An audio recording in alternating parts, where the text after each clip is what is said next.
I have been searching.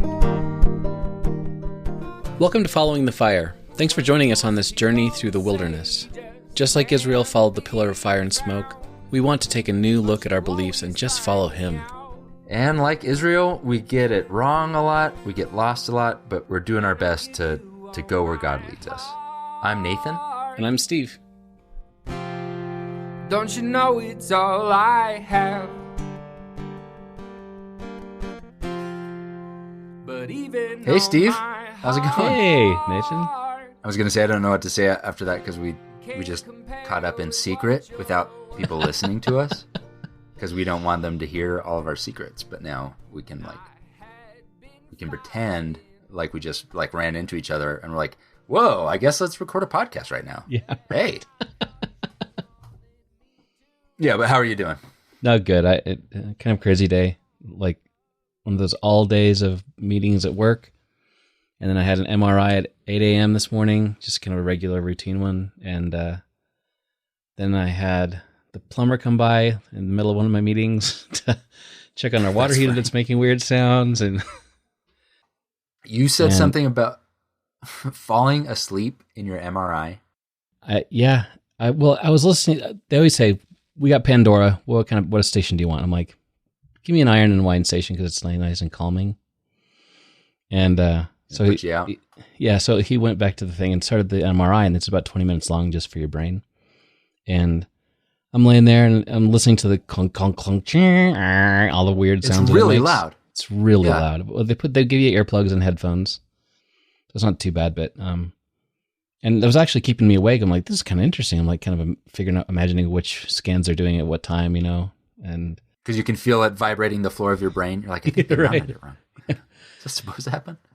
And then he forgot and he turned the music on like 6 minutes into the thing, and then I'm like, oh, that's kind of nice. I fell asleep, and the whole time I was trying to keep my legs still from tremoring because it will like shake your whole body and make everything blurry. And I must have started tremoring or something in my sleep because the guy was like, hey, how you doing in there? We're almost done. Really non-subtle way of saying, wake up, dude. Yeah. If you wake up, do you stop tremoring?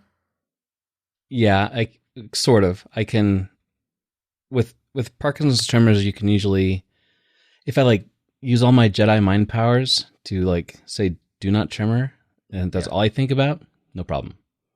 But the second I start thinking about the song that's playing or whatever, it might start up again if it's an off meds moment. Right. Not too bad though. Well, but we made it through, and looks like no new lesions or anything, so I'm good. It's good for another 6 months or so. So yeah, it's like a $900 nap, isn't it? Yeah, it's like I don't know. My insurance is so far beyond the deductible for the year. It's like past February. I don't pay for anything for the rest of the year. Do you have what's the caviar version of an MRI? I think it's like $3,000 or something. Oh man! But I don't have to pay any of it because I hit a deductible like literally February 1st. Holy cow! So yeah, it's like, what doctors haven't I seen this year? Let me go find one. Yeah. What do you do? Let's get some of that.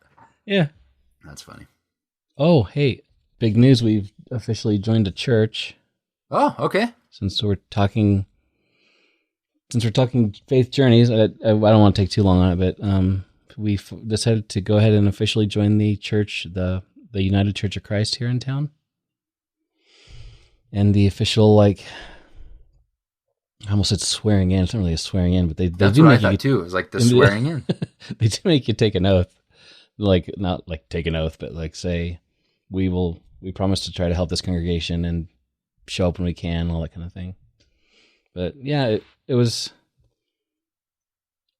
almost felt too soon. But the nice thing about it is I feel like it's a church where deconstruction is welcome and encouraged, actually. Yeah. So I thought, well, this is a place where I feel like it's like a safe space to still keep asking crazy questions and questions that I may not have answers to ever, And everybody around me is like, yeah, I was wondering that too. Man, So, yeah. I'm really happy for you. It's nice. I think it's pretty amazing to be able to find that kind of space. It is. And like actually be with real humans and get to do those two things at once. Like dive into to what it's like to be at church together and bring those questions with you. You don't have to leave them at home. Yeah. As the price of admission. So that's really cool. Yeah. I'm like a stray cat still. So I'm like, you know what? I'll come by when I want to come by. And, you know, I may like let you give me milk and I may not. I may, you know what? I may just disappear for a few months. So I'm definitely in the skittish stage. Yeah. Well, I honestly was too, but Christy was really for it, and the kids really were. They've been going to the youth group stuff for a while, and they're really enjoying it. And I asked Hannah the other day, I'm like, so what are your thoughts about us joining this Plymouth Congregational Church? And she's like, sick. I'm like, that's a good sick, right? Is that still good? Does that still mean good? It meant good when I was a kid. Means good. Good. All right. So the kids are pretty excited about it. So my favorite joke still that I'll just say every time you mention the United Church of Christ is that the U makes a big difference. Yeah. But that would be a great slogan, like UCC, where you make the difference. You know, I got to work on it still. That is great. Yeah. There's some grammar to work through, but that's really cool. How about you? Oh, I've been renovating, or like now that it's dark again, working on projects inside that I've been trying to finish for a very long time. But I finally got to some breakthrough moments where it like isn't getting worse. Now it's getting better. Oh, that's nice. Feels so good. So it's like you're done deconstructing and you're reconstructing. Exactly. Yes. It's like, oh, that's why I was doing this. I forgot for a little bit there.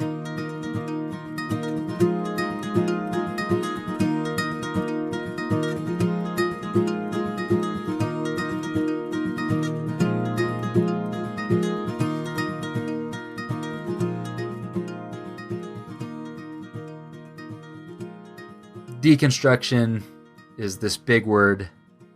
It kind of means a different thing for different people, but we've talked about it a lot, and it's one great way to describe what we're doing here as a deconstruction podcast. So a lot of what we're talking about and focusing on is the questions we have and the things that we're pulling apart or looking at. And just like when I'm remodeling my house, part of that process is destructive to things or to ideas you had. But deconstruction is a means. Deconstruction is not an end. Like deconstruction is how you do something, but it's not like why you do something. Like why you deconstruct is not just so that you end up taking something apart. The reasons to start are all kinds of things, but we're kind of like looking for something good. And just like with my house, it can feel like the worst part of it sometimes. Like, oh my goodness, I just pulled up this floor and found a bunch of black mold everywhere. And, you know, I found it out. It goes like all the way to this thing that I didn't know I was even going to have to take down. It's frustrating, wow, stressful, you know, like it can feel like that a lot. And I feel like recently we've talked about some of those parts of it, like things that feel like we're taking a sledgehammer to something, or we pulled away a wall and we're like, oh man, there's even more to do than I thought. But I've got places in my house now where I finished taking the stuff apart so that I could start putting stuff in, new stuff. And then I got to this moment where I've got a complete room that just feels so much better. So I walk up there and I just sigh. And it's like, it feels so good. Like, oh, that's what I was looking for. I was like, that's why I was going through all this stressful stuff, was for like, yeah, I was hoping that something like that was at the bottom of it. And so I thought I'd have a Come On In, the Water's Fine episode where we talk about some of the things that are the good things in the middle of this process. how some of these things like doubt or curiosity or questioning can sometimes it feels like it's tearing something away or like it's exposing something, but how it can also reveal this richness to God's character or this depth of scripture that you wouldn't have found if it weren't for this process. Kind of like when you rip out shag carpet and find out you have hardwood flooring underneath. Yeah. So I told you that I was going to use a top secret Old Testament story. I didn't tell you what it was. I wanted to keep you in the dark so that I would have the upper hand. So, but so do you have control issues, Nathan? I do have. Yeah, that's how did you? Is my therapist talking to you? Yeah, I enjoy that very much, Steve. So yes. So here's what I'm going to do. I'm going to tell you the top secret story. Okay. That I didn't let you read about or research or prepare. And I did a bunch of research instead. Okay. And I'm just going to ask for like from memory, what's your 30-second synopsis? What's the story? Oh, great. And then just like grill you if you get anything wrong and tell you how. Just kidding. And then like, what's the moral of the story? So, okay, you ready? Yeah. Okay. So the story is the story of Uzzah. Ah, Uzzah. Yes. Uzzah. Okay, so tell us about Uzzah. Uzzah was a dude around when David was the king, and they had lost a lot of respect for the Ark of the Covenant. They meaning the Israelites in general, and I forget where they were moving the ark to or from or whatever, but it was on a cart instead of being carried on poles by the priests. And the cart hit a bump and it started tipping over.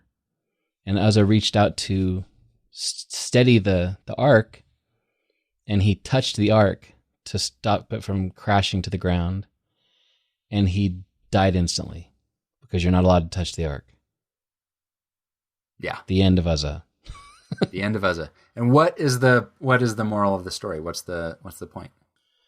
Well, I've always been taught that the moral was following everything to the letter that's in the Bible is so important that God will kill you if you do the wrong thing once. I mean, essentially. Yeah.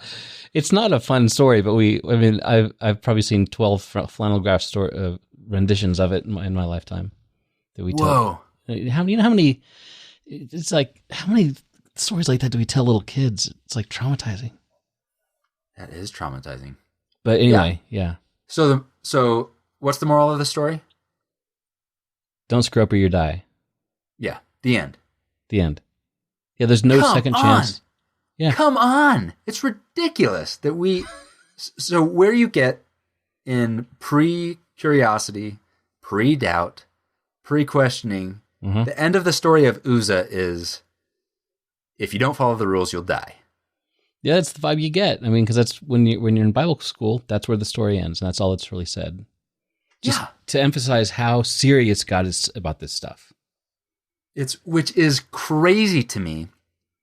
Crazy to me. So I want to experiment with, what if we got to the end of the story of Uzzah, or as I call him, Uzzah the Loser, because that's that'll work.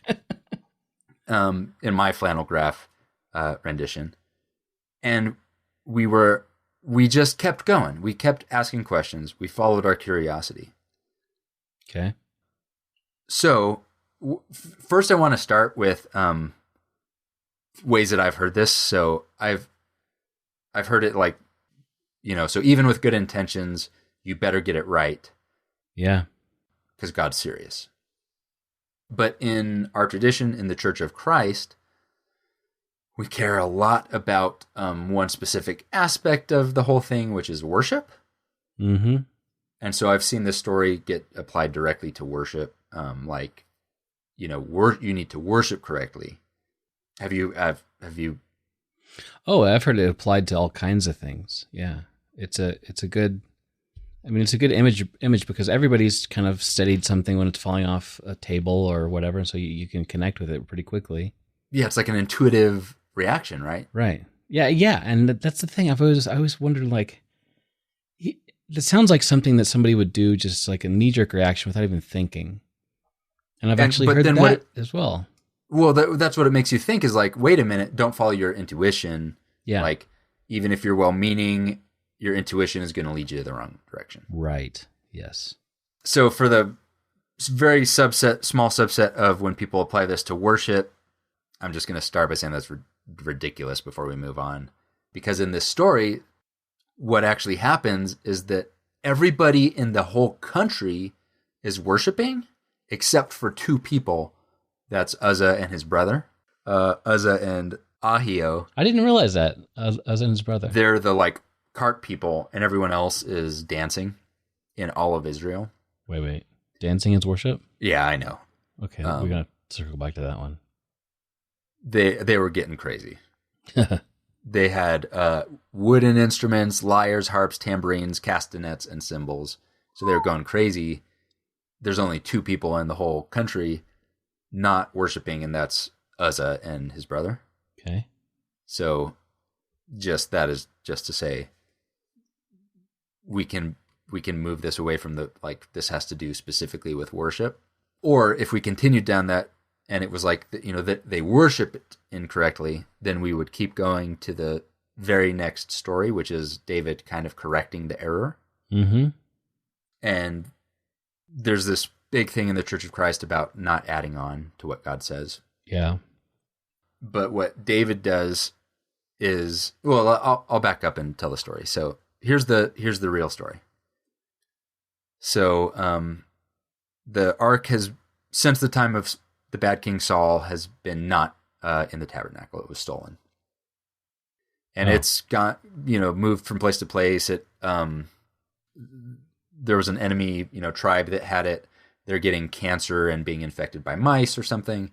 And so they realize it's because they have the ark and they shouldn't have. And so they voluntarily give it back to Israel. Right. With, a little idol of golden tumors and golden mice. But it's not like in a temple, or there's no temple yet, and it's not in the tabernacle. It's just like in some guy's house. Mm. They're just like, find a guy's house. Hasn't made it back home yet. Hasn't made it back home.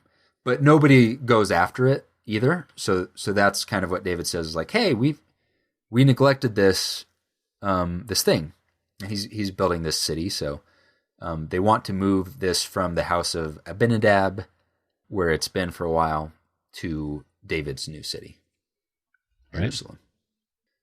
So I like this. They put it on a brand new cart, made for the purpose, for the occasion. They put it on a cart. Uzzah and Ahio, sons of Abinadab, are leading the cart. It's on a hill. They get to this. All the house of Israel is celebrating with music, but they get to this place, the threshing floor of Nacon, and Uzzah reaches out to the ark and takes hold of it because the oxen are about to fall over, overturn it. And the anger of the Lord burns against Uzzah. God strikes him down for his irreverence.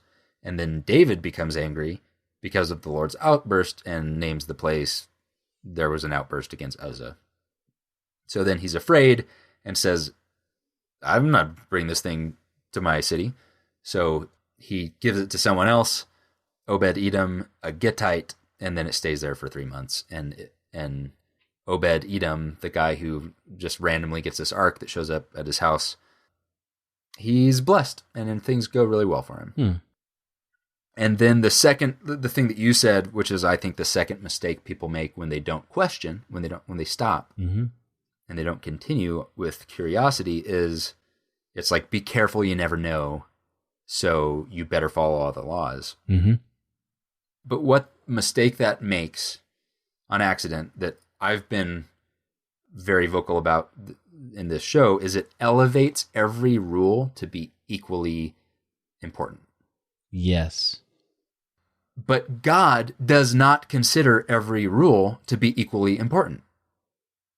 And elevating all rules to like God will be so angry that he'll kill you for any little minor infraction is irreverence. That is taking something from the story and putting it on God's word in a way that that is not what he says. There are not very many rules where God says, if you do this, it will kill you.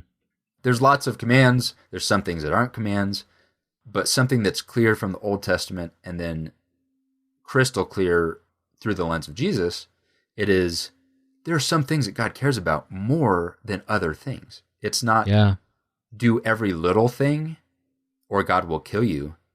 Like, this is one of the very few things where God said, oh, watch out, this will kill you if you do this.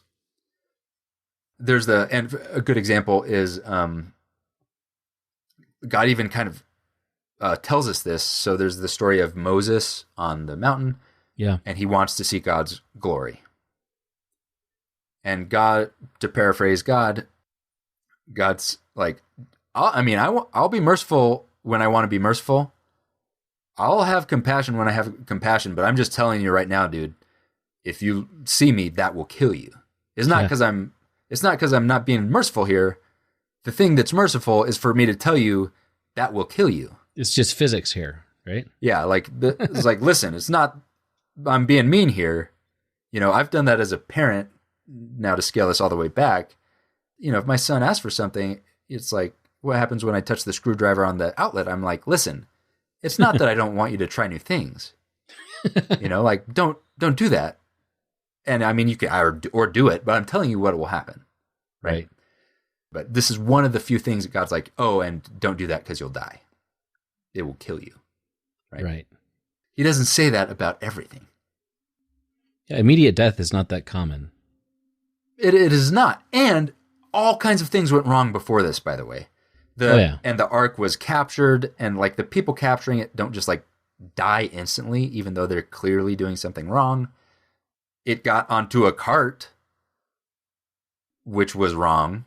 Yeah. And somebody put it there, and it was in some dude's house, which was wrong. Right. So anyways, lots of people would have died if the principle here was, if you don't follow the rules, you'll just die. And that's it. Right. That's a good point. Which is what makes me so sad. So stopping the story there, if all the rules, you better be serious about this, you better get it exactly right, or you will die, is the most boring, flattest path, smallest God ending to the story. Mm-hmm. Come on. And this is the only way this story is used, by the way. Like, yeah. But what if we stopped and we're like, what in the world? What in the world is going on? This is crazy. Because it is, right? What? The punishment seems to really outweigh the crime. And what if it's supposed to? What if it's supposed to be like a time when we're like, what? Come on, what is going on here? And you're supposed to start asking some questions. Yeah.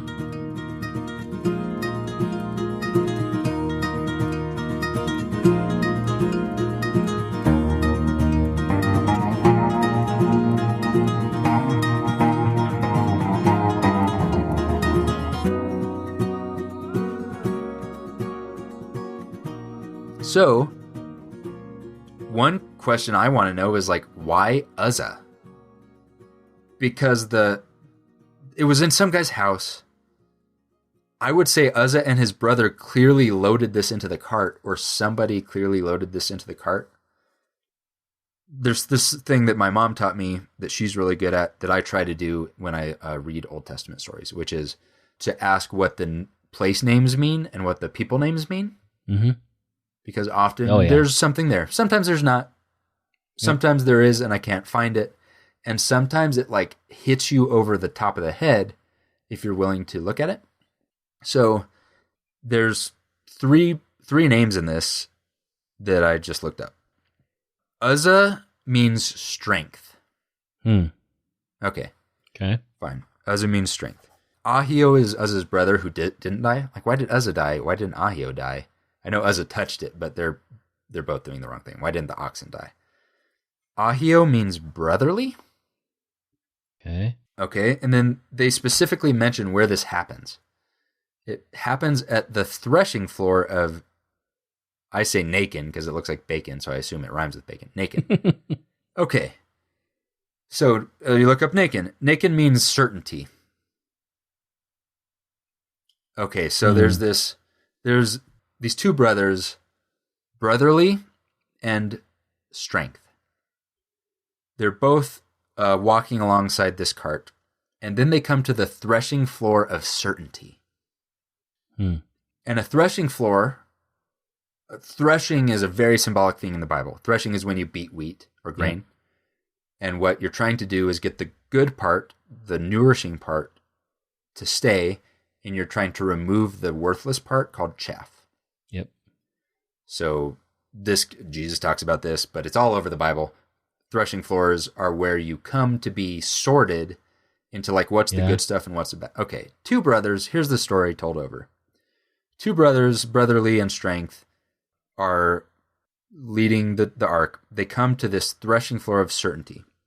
And strength tries to save God, tries to correct God or whatever, and is struck down. Meanwhile, brotherly has been leading through certainty and is left alone.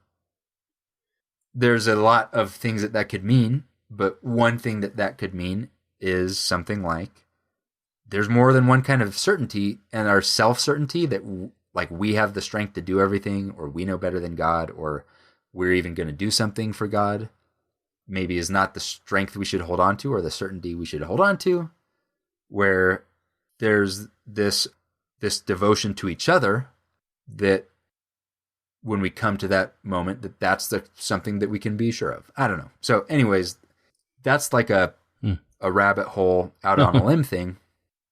And it falls apart when you read Chronicles because the story happens twice.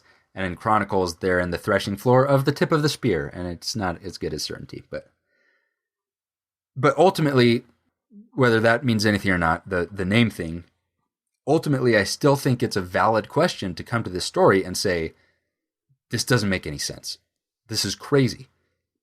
Like, so many things went wrong. Why Uzzah? What's going on? And so I think Uzzah was struck down because he did the wrong thing, begs a question, which is like, what was he supposed to do? Yeah, I've often wondered that. Like, what was the correct thing? Was he supposed to let it fall? And I believe that the answer to what was he supposed to do leads to Jesus. So when you stop, what you get is super scary legalism. But when you keep going and you ask the question like, well, what was the right way to do this? It's a fulfilling path. It's one of those moments that I think can lead to life instead of death. So then the natural study is like, there's this ark. The Ark of the Covenant represented God's presence.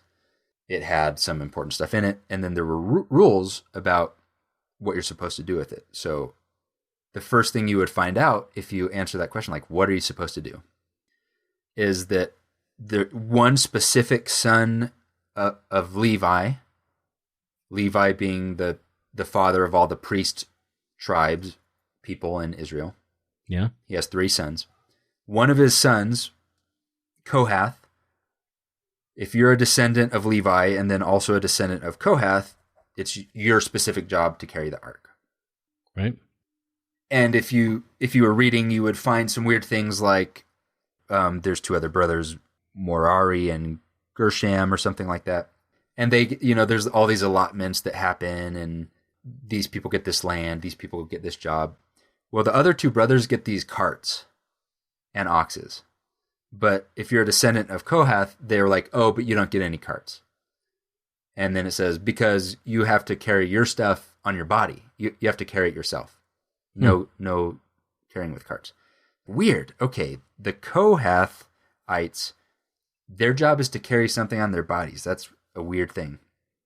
And so then you read some more of the rules, and you see them dividing the parts of the tabernacle. That's what the Levites are in charge of. They run the temple or the tabernacle. They're the priests for the nation. And they all have these different jobs. So just going along that again, Kohath and the sons of Kohath are are the ones who carry this. And you look up what Kohath means, and it's this verb that means either to gather together or to be obedient. So we have a word for this in English that means both of those things. It's when we say the faithful, we kind of mean like the gathering of obedient people. So Kohath, they're the obedient gathered together. They're responsible for the stuff in the very middle of the temple, the holy stuff in the very middle. That's the job they've been given. There's these two other brothers, that's all. Gershom or something. His name means to drive out or driven out on the outskirts. And you'd never guess what he's responsible for. He's responsible for the walls of the tabernacle. Oh, weird. Okay. So the outside dude responsible for the walls. Inside faithful gathering guy is responsible for the insides, the holy part where God's presence dwells. That's interesting. Yeah. Okay. Gershom gets to use carts, by the way. I don't know why. Then the third brother, Moriari or something, his name means bitter or strength. And those two things mean the same thing. So you can think of like strong coffee. Okay. Right? It's like that kind of. So Mr. Strong is responsible, you'd never guess, for the pillars that hold up the tabernacle. So this strong guy is like the foundation they're like the big lumber guys. You could totally make a graphic novel about this where they have like superpowers, Yeah. There's the Strongs and they're the pillar people, and there's the driven out and they're like the, flaky curtain people. And then the faithful. And I know this is a weird rabbit trail, but we've gotten this far just by saying like, this is weird. What is going on? Instead of like, that's the end. And we stop looking at it. But I'm going somewhere with this. So we find out, weird. Okay. So it's the responsibility of the faithful to carry the presence of God on their bodies. Okay. And then there's this other rule. It's really weird. I never caught this until asking this question. So the sons of Kohath, they're the carrier guys. They're not allowed to look at the ark or they will die. Or any of the other look at. Yeah, they can't look at it. Or they'll die. And there's all kinds of other holy things they carry because the ark wasn't the only thing. There was the table of the something and the lamp. Showbread, yeah. They have to carry all of that stuff. But they're not allowed to look at any of it. And kind of by implication, what you learn is it says, okay, the other sons of Aaron, like everyone else except for Kohath, they go in and they get everything ready because apparently they're allowed to look at and maybe even touch this stuff.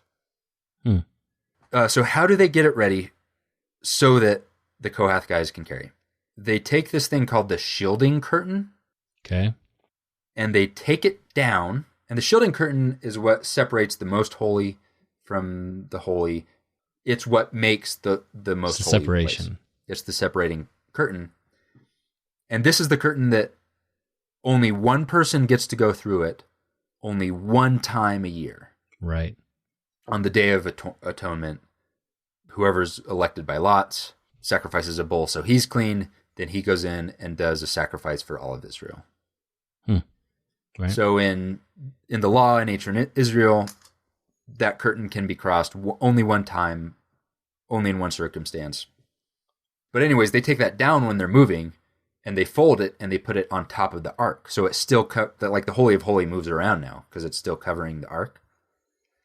So that the sons of Kohath can't see or touch, right, the ark, and that it's covered in leather as like extra protection. And then they put a blue little sash on it so it looks nice. So when you think about that shielding curtain, what does that remind you of? Oh, when the curtain tore when Jesus died. Yeah. Curtain in the temple tore in two. That's the curtain. Oh.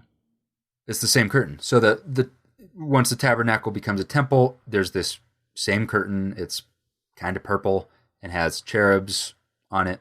And it's what separates everybody from God. Right. Ironically, in the time of Jesus, there's nothing behind that. There's nothing behind the curtain. Yeah. Like the ark has been missing for a long time. It's kind of a sham. Yeah. Priest once a year gets to go in and be like the biggest hypocrite in Israel. But in Matthew, Mark, and Luke, when Jesus dies, this curtain is torn in two. From top to bottom. From top to bottom.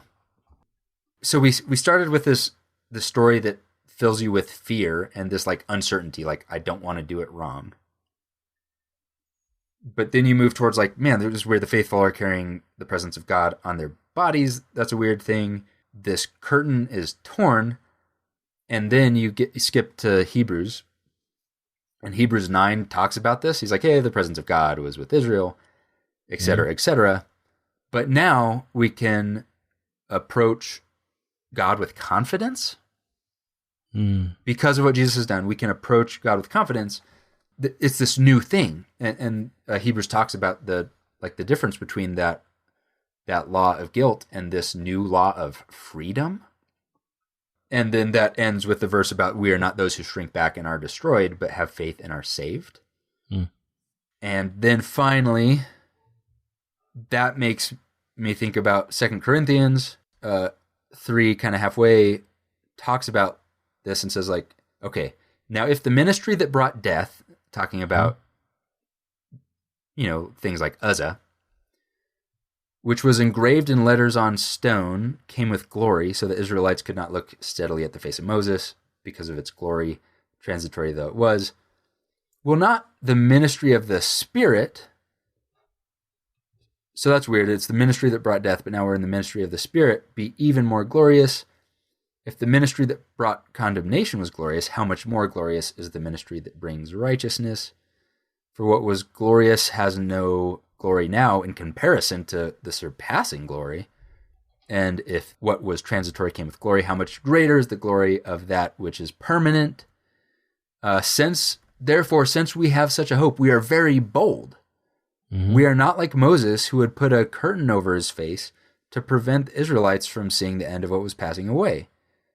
Their minds were made dull, for to this day the same curtain remains when the old covenant is read. It has not been removed, because only in Christ it's taken away. Even to this day when Moses is read, a curtain covers their hearts, a veil. But whenever anyone turns to the Lord, that veil is taken away. The Lord is the Spirit, and where the Spirit of the Lord is, there is freedom. And we all, who now with unveiled faces contemplate the Lord's glory, are being transformed into his image with ever-increasing glory, which comes from the Lord, who is the Spirit. The end. So we start with this story that is you better follow the rules or else. Right. But if you're allowed to say, like, that's crazy, what is happening? Start questioning it. And start asking those questions. Part of what we're doing when we're looking at these questions, the point is not, like I said at the beginning, the point is not to tear stuff down for the point of tearing stuff down. Right. The point is that there is so much richness that we aren't tapping into if we don't ask those questions.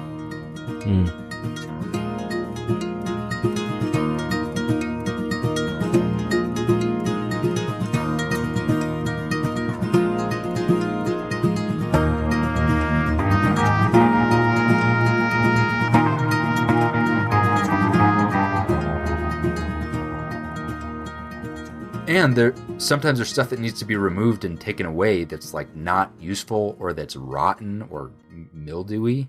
What did I find? I was remodeling and I found a guitar. There was an entire little room that had accidentally got walled off, and there was a guitar in there. What's 2 times 6? 12-string guitar. Really? Yeah. In your house? That like the previous owner, I don't even know if they knew about it, right? They inherited this house. Somebody did a renovation, right? So I'm taking stuff down, wow. and you make these discoveries, right? I also have found like walls full of spider legs. So it's it's both, it's going through this process. I guess one thing I wanted to say is like, sometimes it's like, man, it feels like I'm being told the Easter Bunny isn't real. and that's sad. But there are also these moments where you get to go beyond where that limit was before. Yeah. And find something that adds a depth that it wasn't available before. That's the flannel graph never led to Jesus. Yeah. But what if the point of that story, and I took a couple weird ways to get there, but what if the point of that story is to point to Jesus? And all you have to do is be willing to question some of the weird ones, like, what? What does that mean? And it ends with this, the opposite. One ends in fear and the other ends in approaching God with confidence. I think that is available, and I've experienced that. Uzzah is a weird way to get there, but in visiting a church that I'm not familiar with, or hearing from people who have different beliefs or different doubts, or have gone through something and lost their faith, or they're from whatever it is, all of those moments for me have been rich when I allow myself to hear those people's stories or explore that thing. Sometimes it's difficult or hard, or it feels like we're tearing stuff down, but there's also those moments of redemption. Yeah, I like your description of the kind of the deconstruction thing as a tool and not as the end goal. Because if you think of it as a tool, like you said, where it can tear things down, but as you're tearing things down, not for the sake of tearing them down, but to, if my beliefs in church and God and faith and the Bible and all this stuff is a building, I'm not coming in with a bulldozer and just flattening it and starting from nothing. I'm trying to kind of like use this deconstruction to take it apart brick by brick and like, let's look at this brick and examine it and make sure that it's actually needed, or is this a valid brick, or is this like one of those like how this brick cardboard bricks that you play with in like the nursery at church? Yeah. Do you think everyone has those? I hope so. Or just us? I hope so. I hope that's universal, because those always fantastic. Awesome. Built a little fort. Anyway. Yeah. Or like an altar to sacrifice a kid on. That's it. You had a different childhood. For VBS. Yeah. So, but I like that because you're right. If you go into the whole deconstruction world with the intent of just destroying everything, you're probably going to succeed. And I guess that's not where I want to go. There's some groups that I've kind of gone in and out of on Facebook and Twitter and places like that it seems to be that their goal of deconstruction is to completely destroy a faith of any kind. They're like the self-congratulatory nature of getting to the point of being an atheist. Like, oh, it's like that's the goal. It's like he graduated. Yeah. It's like, well, I'm an atheist now, so I'm past deconstruction. It's like, what? Yeah, and I think most people, I want to be a little careful, because I think most people who go into what we call deconstruction, they're not really, I don't think they choose to do that. No.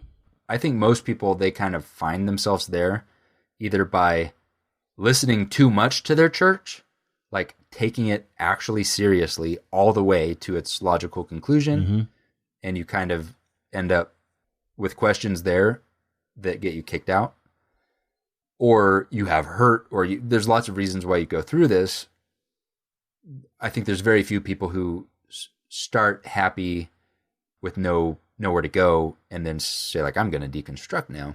But once you're in the middle, wherever you came from, at least my personal experience has been, there are so many gems. Oh yeah. So you could continue on and end up having a completely destructive deconstruction, or you can go on and you can renew what you believed originally, or you can go on and kind of have a changed faith that kind of feels more mature to you, or feels like a next step.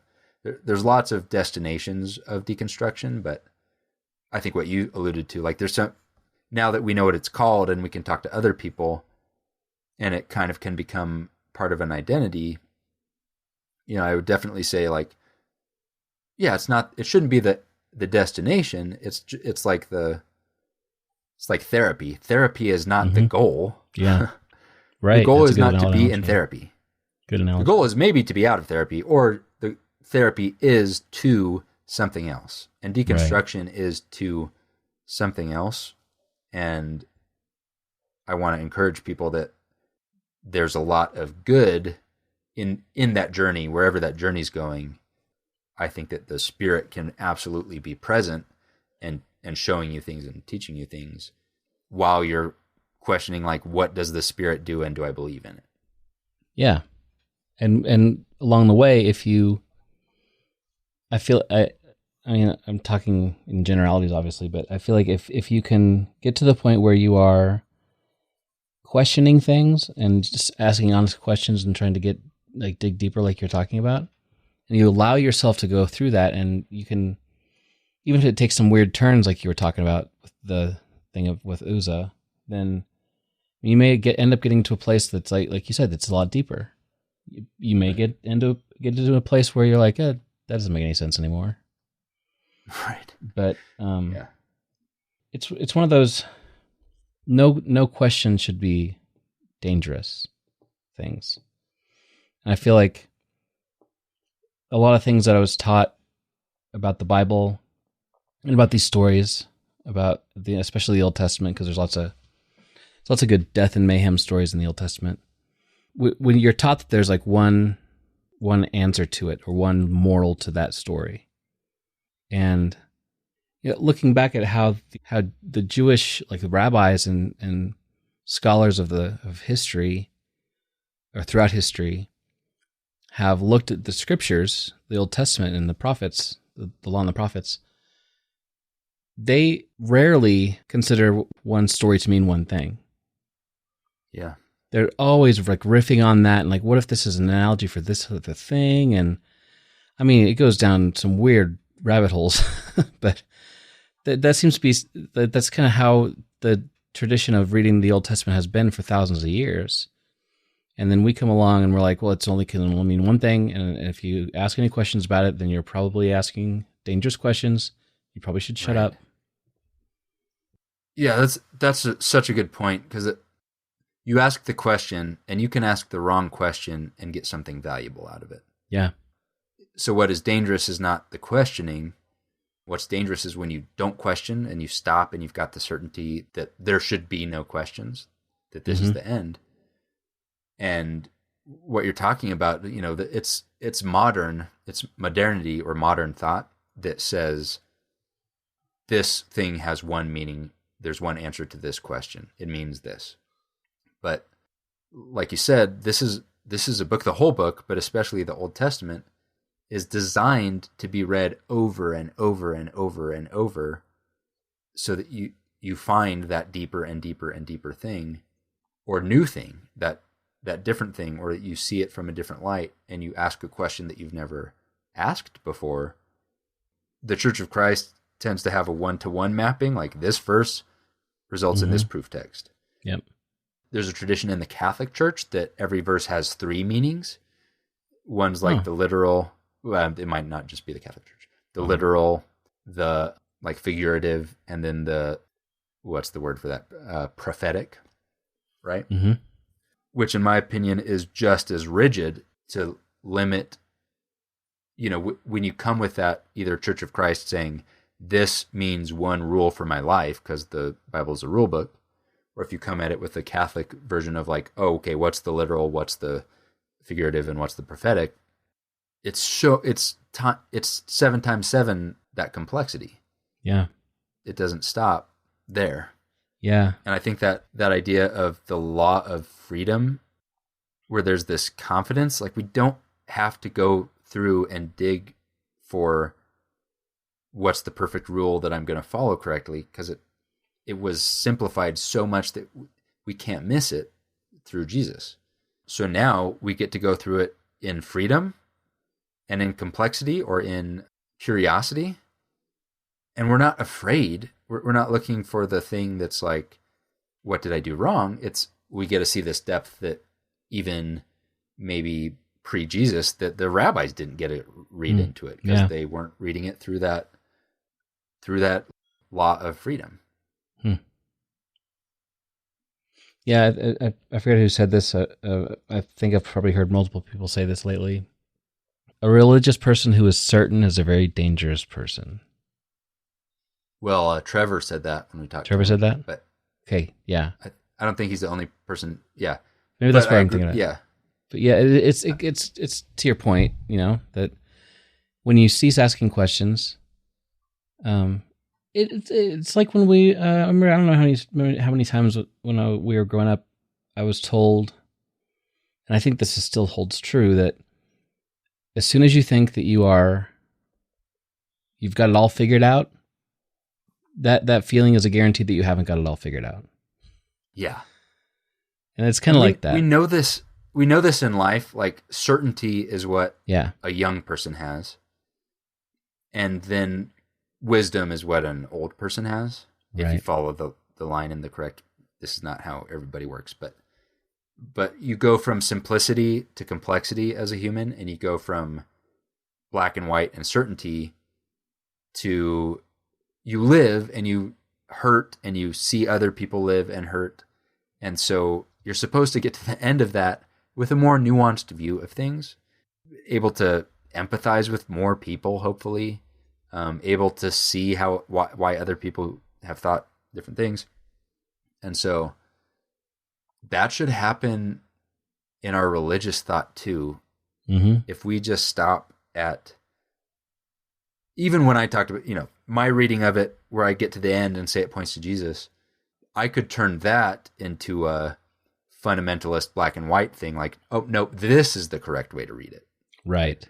This is the right answer. That's not the point. The point is not to move from, oh, I thought the right answer was this, but it turns out now I'm 100% certain that this is the right answer.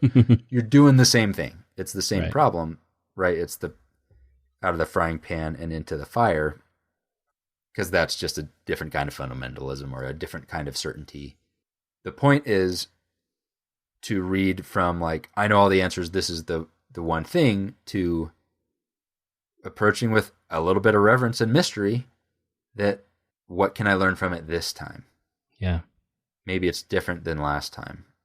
Or what does this apply to now? Or what new question do I have? Or even, am I willing to accept the answer I've always been given for what this means? Or am I willing to read it again and maybe end up at the same spot? Or maybe end up somewhere else? It kind of makes me think of Jewish mysticism, which is kind of it's a broad term for lots of different kinds of thought, but it's more around kind of like what you're getting at, as far as trying to kind of listen for God, not a still small voice type listen for God, but be open to lots of different experiences that can teach you about God through scripture or through the religious practice of like singing the songs or repeating the prayers or things like that. Mm-hmm. Because there is so much mystery, and I remember your dad telling me, he kind of sat me down after a Bible class I taught at one point, and I was talking about some very certain things. I forget totally what the topic was, but he's like, don't forget that there is some mystery involved, and we've forgotten about the mystery of God and of the Bible and how it works. Because I'm like, oh, this is how it works, end of story, period. Right. He's like, maybe I'm going to back off a bit. Yeah, I like that. Leave room for mystery, which is a humbling, approach this humbly. Yeah. And I'm beating this horse to death here, but you can't do that if it's of life or death importance to get everything correct. Yeah, true. That's the thing that allows you to not have room for mystery. Or even when you change your belief and now you believe this other thing with 100% certainty and it's the correct way, the impulse is to just be correct or get it all correct, or that, because we kept hearing the story of Uzzah on flannel graph, we're like, it matters to get everything exactly correct. So I got to take a second look, but the point is to get it correct. Mm-hmm. But the gospel is not, Jesus came so that we would get it correct.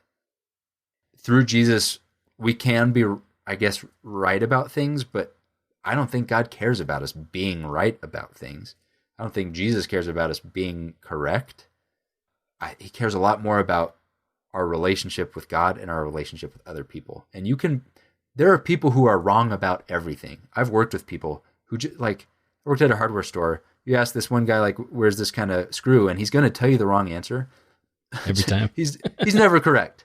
You'll be like, hey, how do I do a miter joint? Wrong answer is what he's going to give. Or like, what's a good way to seal up this? He's going to tell you something not good.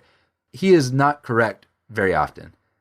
But that didn't get in the way of him loving people or having a right relationship with people. Right. And I am someone who is correct all the time, as you've been listening to this podcast clearly, long enough, yes. you know. But somehow I have managed in my correctness to screw up lots of relationships and to not have the priorities of Jesus. Like you can be correct about almost everything and completely miss the whole gospel. Yeah. You can be wrong about almost everything and you can get it. So the Pharisees were not the people who read the Bible the wrong way. The Pharisees who read the Bible so that they would be correct. Right. And the people that Jesus lifted up were not the people who got it more correct than the Pharisees, because nobody did get it more correct. They did get it the most correct. I think we forget that sometimes. Yeah.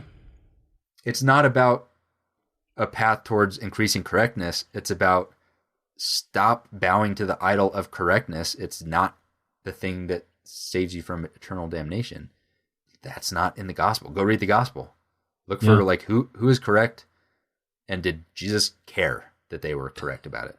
Or was he mad at them that their correctness was more important than people? Right. Got me on a soapbox, Steve. It makes me think of this whole thing with Uzzah. Made me think of Nadab and Abihu. I don't know how many times I've been told the story of Nadab and Abihu to illustrate this exact same thing of you must be to the letter correct. It's Leviticus 10. They start burning some incense, and they offered, it just says they offered a strange fire before the Lord that he had not commanded them, and he kills them. Yep. That was used over and over and over, just like with Uzzah. You do this tiniest little thing wrong, and I'll be curious after we're done. I might dig into the story of them and figure out, is there a reason they did that? Is there a reason they, like, what led to that? You know, because there's always a backstory, right? And is the point really that they did the wrong fire, or was there all kinds of things that led up to that? That was like was it a systemic problem, or I have no idea. Yeah, or can you in good faith take that story and stop asking those questions and just say, so you better not shout because I'm telling you why. You know, like especially if you stop there, like, fine. I kind of get upset in children's ministry when the point of the story is to obey. Yes. And be nice. It's like, come on, kids can understand the gospel of loving other people. It doesn't all have to be so follow the rules or else, right? But fine, if you're going to teach the kids to follow the rules, then maybe in junior high, go to the story again. But we don't return to that story with adult curiosity or adult study. And so then we have the leftover trauma from that flannel, and you're like, you know, is an LED light strange fire or whatever you're afraid of, and you carry that into adulthood, like, oh, I can't remember where this feeling is coming from, but you better do it all right, and somebody just did something different, and so I need to stand up and walk out of that worship service because I cannot stand for this. Like, that's kind of where that comes from. It kind of makes me wonder how much have we screwed each other up by treating the Old Testament as a book of kid stories. You know? Oh man, because like you said, you go through, you teach these preschoolers about this guy who died because he touched a box, right? Yeah, and you got to obey.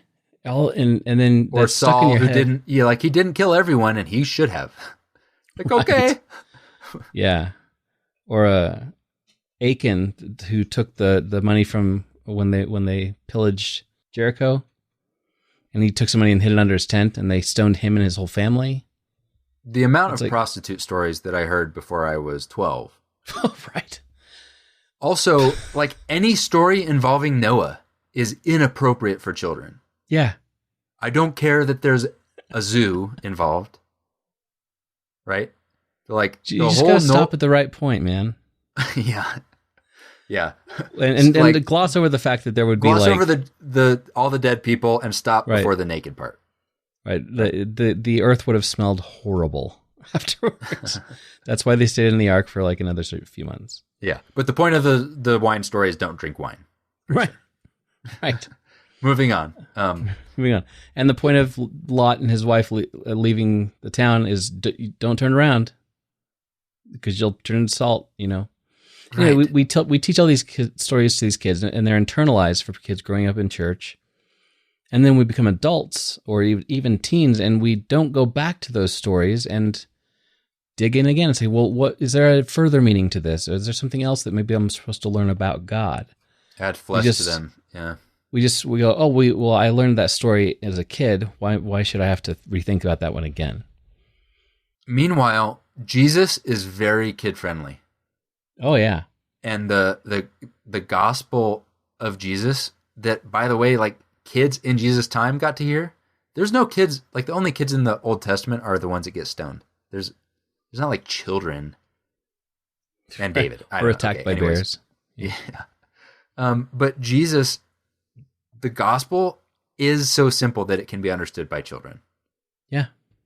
In a children way. And then when you're older, you need to understand the gospel in a slightly older way. And then when you're slightly older and more mature, like it's simple in the kind of way that, like, I don't know, a sunset is simple, you know, like the depth continues going. Yeah, like Jesus says, if you become like one of these little children, because children just love people. They're curious too. They love people. Right. They don't question like who they are. Right. That doesn't prevent them from the love. Yeah, we should absolutely be teaching children New Testament stories, especially gospel stories, and adults, we should be teaching them scripture, aka the Old Testament. But if your goal is to create a group of people who will do what they're told and will not question authority, then we're doing it the right way already, because that's what it does. Or when they get to that feeling, whether it's them questioning something or them being something not okay, or someone in their group is questioning, it activates your adrenaline and you suddenly have a fight or flight. Like, wait a minute, this is not okay. Either I'm not okay for feeling this way or being this way, or they are not okay. We cannot abide this thing, this reexamination or questioning or curiosity or ignorance. You know, you can come in and ask, that's a sad thing, like the story of my friend. You can come in with a clean slate and you will have these questions, but we can answer them because we've never allowed like those questions in a safe environment. So the questions are always scary and dangerous. It's interesting you brought this up because I just started reading this past week. Last week I mentioned the podcast, The Bible for Normal People. Yes. And I finally bought the book, How the Bible Actually Works, by Peter Enns, E-N-N-S. He's one of the hosts of that podcast. And he's got like all these degrees in biblical whatnot. And I wanted to recommend this book for people who have been maybe a little bit shaken by some of the previous episodes about issues with the Bible, because he comes from that perspective of kind of a scholar of, there are issues with the Bible. Okay. But he also comes at it from a very, as we're speaking of it now, kind of from an adult perspective, as far as it's not a bunch of stories for kids. It's not it's not a rule book. We've talked about this before. And he even says some of the things that you've said in the past. Like, if you wanted a book to tell you how to do church the right way, this is not the book you want. This is the wrong book. It's a very bad job at that. Yeah. And so he talks a lot about how looking at the Bible as not this history, science book, but a book about helping us become wise and follow wisdom and know God enough. And through knowing God, we can get closer to more wisdom. I'm only like 3 chapters into it, but it's really good so far. And that's kind of where I feel like I'm going in general. I mean, I know that there are some serious issues with the Bible historically, textually, all that kind of stuff. But there's enough in there that help me understand the world in general, as far as how people work with each other, how we should treat each other, how treating each other. It's like these things have been proven out to work, you know? If you act like Jesus, then the world will be a better place. And so I'm trying to look at the Bible more as helping me understand God, helping me find the wisdom, helping me to be more Jesus-like. And this book has been helpful so far along those lines. That sounds. Yeah, I'll have to check that out. If I'm hearing it correctly, I think I agree with the premise, which is that if you can misuse the Bible, we know. I mean, right, clearly. And so if you are someone who holds Scripture in a high view, it should be important to ask yourself, am I using this in the way it's meant to be used, or am I misusing it? And so I think something that's important to know is, what is the Bible trying to do right now? Like, what is the purpose of this? And it changes. That's the other thing, is like saying the Bible is like saying the Constitution plus, all of the laws in Congress, like and the Declaration of Independence. Like, they all do slightly different things in different ways. So if you read the book of Psalms, the same as Genesis 1, the same as Hebrews, you're at least going to get one of those wrong. Right. But if reading the Bible in the way that it was intended to be read is important, and learning that, but also I think like understanding that from an outside view. So seeing how the Bible works can help you orient yourself with like, oh, what's going on here, or how did it get here, or what time period was this written, or what language was this written in, or those are all things that can help you get closer to basically avoid misusing the Bible. Yeah, and those are, and to me, they're just kind of layers of the onion, deeper than like first layer, the little papery skin that you kind of want to throw off. It protects the onion, but you want to get rid of it because it. Blech. Yep. That's like, don't touch the ark means don't do anything wrong or you'll die. Yes. Right. Outside of the onion. And further in, you can kind of look at it more as an adult and kind of dig into this. Why was it there? What did these place names mean? All the way to the temple, yada yada. And then further in is like asking questions about the book that it's in. Maybe like Samuel. What's Samuel's deal? Where did that book come from? And then for the like asking, I think we should feel free to ask questions about the Bible itself and follow where it leads. And what I love I just looked at the subtitle to this. The Bible actually works. It says, in which I explain how an ancient, ambiguous, and diverse book leads us to wisdom rather than answers, and why that's great news. And I like that so much because I'm kind of at a point where I'm realizing how much I don't know. I left off. I took off to Germany, Mr. Man with the Bible answers. degree, Yeah. and I had answers. I'm going to let you folks in Germany know all the answers. And came back and I had more answers, and I was excited to tell people the answers that I found. And now I'm still excited to talk to people about this stuff, but I'm more excited about the questions that I have, you know, and like, what could those answers mean? You know, but I come away with it with fewer answers, but I hope more wisdom. I mean, some would maybe disagree with that for sure, but I think the process of that, wherever somebody is, that's what important is, like letting go of answers and moving towards questions or wisdom, or I called that faith. I called it from certainty to faith, or from certainty to doubt, or from milk to meat. Like that, it's not something where even us certainty Christians, if you're familiar enough with the Bible, it's like what we're talking about is in there, and is you're supposed to grow up, and you're supposed to not just grow physically, but grow in compassion and wisdom. And we're even told, like, if you're a faithful Christian, then the Spirit is supposed to push you in this direction, and it's this direction of change. It's not like a baptized and then you're in the destination. Mm-hmm. Well, it's a good time to plug the book that we're going to be doing for our book club again. I think so. In episode 40. The Faith After Doubt is the book.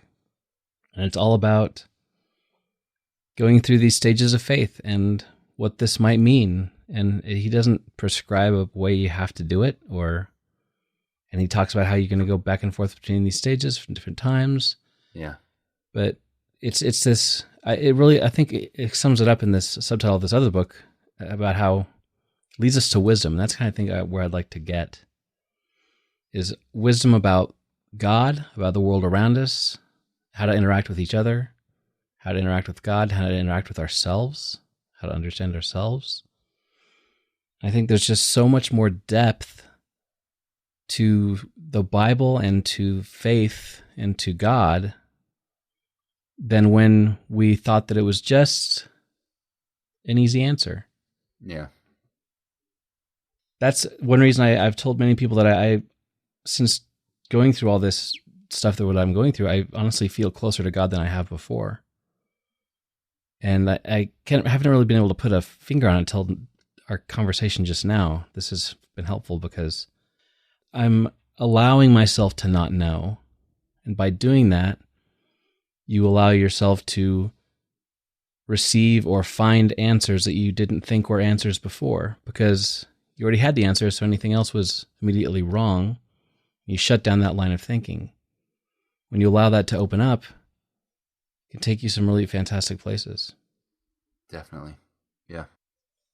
We've talked about the burden that we didn't know we were carrying when we realize that the gospel really can be summed up in love God, love others. Yeah. And that makes things make sense, like that Jesus' yoke is easy and his burden is light. Yep. Like, wow. It's one thing to read that and know that that's the answer, but wow, it's another thing to feel the burden fall off of your shoulders. Mm-hmm. Yeah. And to walk around in that freedom. It's incredible. Yep. And yeah, that's the whole thing I was trying to say is it feels great. Like the end is not just this taking apart. There's also that levity and freedom and confidence and that comes from not making up your own burdens to put on your own back. Yeah, we've got enough, man. Oh man, yeah, no kidding. Don't add to it. Yeah. See, that's probably what happened with your house. Somebody's like, I'm so sick of my mom making me practice this guitar. I'm just going to wall it up and never pretend it wasn't there. Yeah. Don't need any more burdens. So does it work, the guitar? It was in really bad shape, but that would have ruined the metaphor. Oh, sorry. So I didn't want to bring I'll cut that up. part out. Yeah. So I gave it to someone else. I was like, here. But still cool. Yeah. I had an electrician over. I've got a weird shaped house. And I swear we both thought we discovered a secret room in my house. And it was like scary because we like open up this hole and you look in this little room and there's a little table with a bunch of stuff on it. And what? there's like light in there. And you just have that moment like, there's a secret room in my house that someone like lives in. Wow. How big was this secret room that you found? Oh, it looked like it was going to be like 3 feet by 3 feet or something. You know, it's like you wouldn't notice it. It's kind of like, yeah, you know, you don't know where the walls end. I was like, there's a secret room in my house, and someone has been living in there for the past who knows how long, undiscovered to me. It's like the premise of a horror movie. It turns out I just have really bad depth perception, and it's just my room. And we were just looking at it at such a weird angle. Oh, it's actually your room? Yeah. But both that of pillow us looks familiar. Yeah. It's like closer than we thought it should be, and at a different elevation, because we were like, you know, went up and down stairs to get to this other place. So there's an analogy in there somewhere, like, you know. Oh, that's great. Yeah. Well, great topic tonight. That's really open your eyes, ask questions, get deeper. Yeah. Don't stop. See, we could have saved an hour and a half, man. Just said that and moved on. Ask questions, get deeper. That's the answer. Why would you have to talk more than that? The end. No, don't ask good questions. That's the answer. Yeah. Okay. All right. Been fun, man. Have to do this again sometime. Sometime. See you later. See ya. I thought you wanted to hear, but it only takes a whisper. Hey, thanks for listening to Following the Fire. If you'd like to see show notes for this episode, which includes links to everything we mentioned as well as all the scriptures, head on over to followingthefire.com and just click on this episode. There's also contact information on the website. Let us know what you think about the show and if you have any suggestions for future topics. Also, please give us a review on Apple Podcasts if you could. It really helps other folks find the show. And as always, thanks to the fabulous Daniel Wheat for the theme song and the music for the episode. You can find more of his stuff on Apple Music and Spotify. See you later.